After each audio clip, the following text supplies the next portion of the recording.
Okay. Sa mga ayaw maghugas ng plato, mga abinido dyan, ayaw maghugas ng plato, yan ang gagawin mo. Ilagay mo sa machine, bumili kayo ng machine, dishwashing machine. So, dito nyo na ilan. So, ano na yan. Tapos, lalagyan nyo ng sabon. Dito ang ilalagay ang sabon. Ayan ang sabon. Ito ang sabon niya. Yan. Tapos, i-close.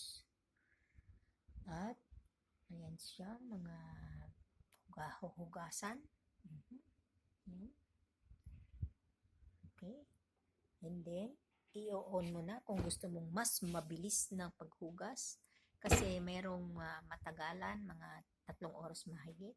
Kung gusto mong mas mabilis, i-on na natin mga ka-abinido. And, dito natin ilagay.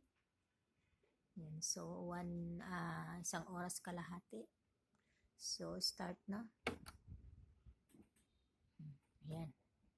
So, 1 oras kalahati, matapos na yan ang ating dishwashing machine.